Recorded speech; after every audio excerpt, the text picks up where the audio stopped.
सध्या आंतरराष्ट्रीय स्तरावर एका विषयाची जोरदार चर्चा आहे आणि ती म्हणजे होर्मुझची खाडी। इराण होर्मुझची खाडी बंद करणार का म्हणून सगळं जग धास्तावलंय।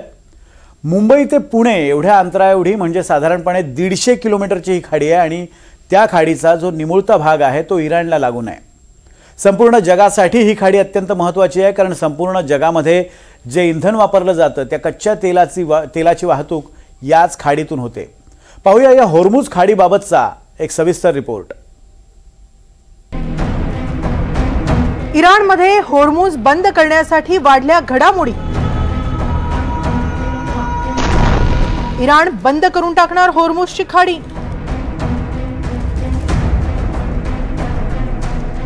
संपूर्ण जगाची तेल कोंडी। हीच ती होर्मुझची खाडी ज्या खाडीतून रोज हजारो जहाज क्रूड ऑइलची वाहतूक करतात। याच मार्गावरून तेलाची वाहतूक करून आखाती देश तेलातून पैसा कमावतात तर इतर देशांना याच मार्गातून आलेलं तेल मिळतं। एकंदरीत पेट्रोल, डिझेल आणि गॅससाठी ही होर्मुझ खाडी अत्यंत महत्त्वाची। होर्मुझची खाडी हा इराणच्या आखातात शिरण्याचा मुख्य मार्ग आहे। या होर्मुझ खाडीच्या उत्तरेला इराण आहे, दक्षिणेला ओमान आणि संयुक्त अरब अमिराती म्हणजेच UAE आहे। होर्मुझची खाडी इराण आणि ओमानला जोडते। ही खाडी साधारणपणे 154 किलोमीटर एवढी आहे। या खाडीचा भाग मध्येच अत्यंत चिंचोळा होतो। त्या भागात या खाडीची रुंदी फक्त 33 किलोमीटर एवढी आहे। मिडल ईस्ट म्हणजे मध्य पूर्व आशियामधले बहुतेक तेल आणि गॅस उत्पादक याच मार्गातून तेलाची निर्यात करतात। जगातला सगळ्यात बिझी जलमार्ग असं या होर्मुझच्या खाडीचं वर्णन केलं जातं। जगातल्या एकूण तेल वाहतुकीपैकी 20% तेल वाहतूक या होर्मुझच्या खाडीतून होते। गेल्या वर्षी दररोज सुमारे 2 कोटी बॅरल तेलाची वाहतूक याच खाडीमधून झाली।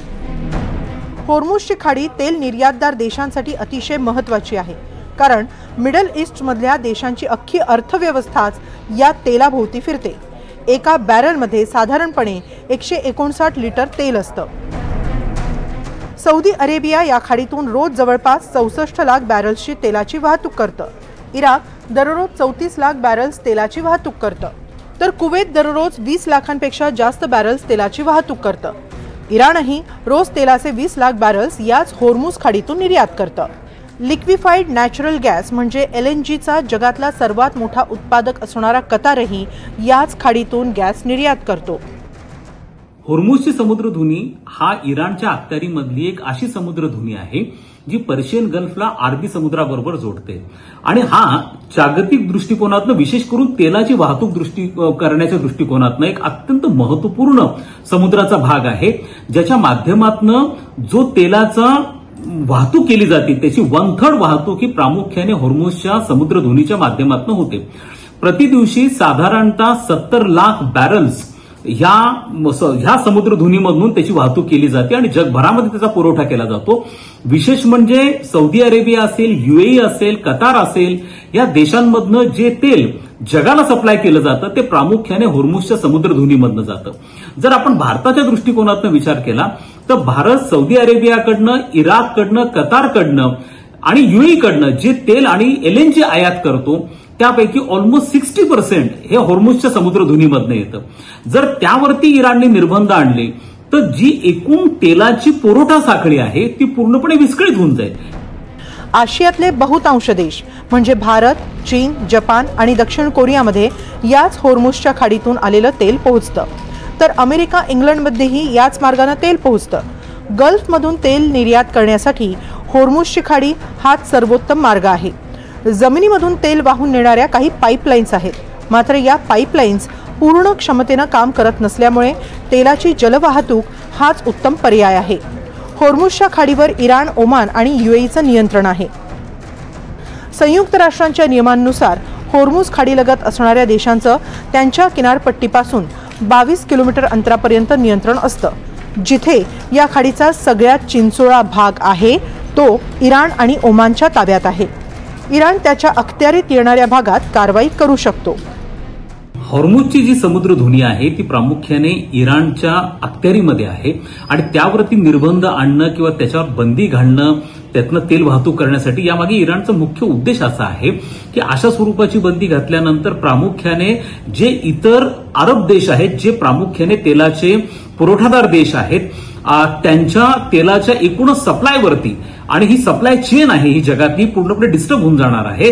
आणि त्यामुळे हे अरब देश प्रामुख्याने इस्रायलवरती आणि अमेरिकेवरती दबाव टाकतील की तुम्ही इराण बरोबर आता काही प्रमाणामध्ये चर्चा सुरू करा आणि हा जो संघर्ष इराण आणि इस्रायल मधला चाललाय हा लवकरात लवकर संपवा.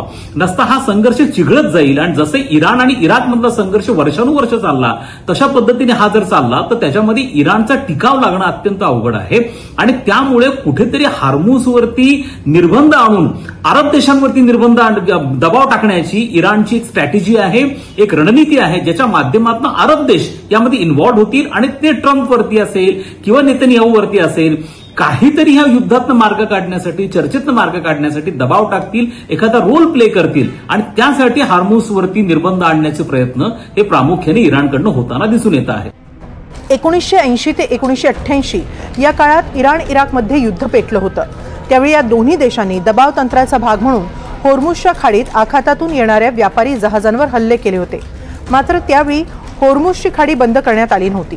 आता मात्र इराण थेट त्याच्या हद्दीतली खाडी बंद करण्याच्या विचारात आहे. महत्त्वाचं म्हणजे होर्मुझच्या जलवाहतुकीला कुठलाही सक्षम पर्याय नाही. त्यामुळे इराणनं होर्मुझची खाडी बंद करण्याचा कठोर निर्णय घेतलाच तर गॅसचा तुटवडा जाणवणार आणि महागाई भडकणार हे निश्चित. Bureau report, NDTV Marathi, Mumbai.